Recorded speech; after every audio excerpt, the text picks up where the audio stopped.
Notre langue française se porte bien, elle est en pleine forme. La preuve, c'est que dans sa nouvelle édition 2026, le Petit Larousse illustré a ajouté 150 mots nouveaux. Et oui, des mots qui se font l'écho de l'évolution de la société et à travers elle de la langue française.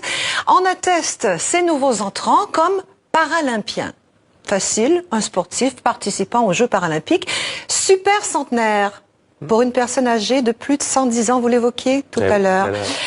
Ou encore aplaventrisme, que je ne connaissais pas, et qu'on définit par une attitude de soumission devant quelqu'un, autrement dit se mettre à plat ventre, pour en tirer profit de cette personne ou pour éviter un conflit.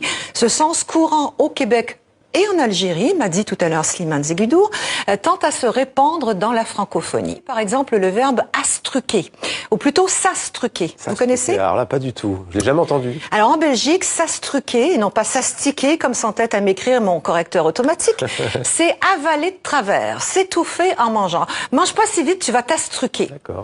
Alors pourquoi ce mot en particulier a-t-il été choisi pour entrer dans le célèbre dictionnaire? Eh bien, d'une part, parce qu'il est énormément utilisé. C'est l'un des critères, nous explique Karine Girac, qui est la directrice de la langue française aux éditions Larousse. L'autre critère, c'est que ce mot doit être utilisé par toutes les générations et par toutes les catégories socio-professionnelles. Avez-vous déjà goûté le liboquet, Mohamed? Liboquet, non. Ouais.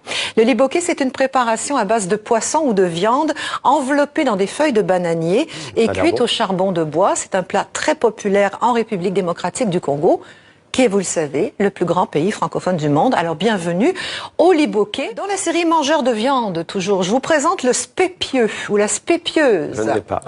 Alors, à l'origine, le verbe spépier signifie décortiquer un os de steak, par exemple, ou une carcasse de poulet, pour en retirer la moindre parcelle de viande.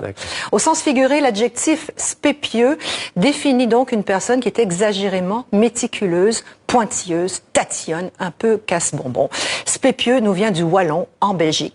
Avec cette mise à jour, le nouveau petit Larousse, compte 64 500 mots.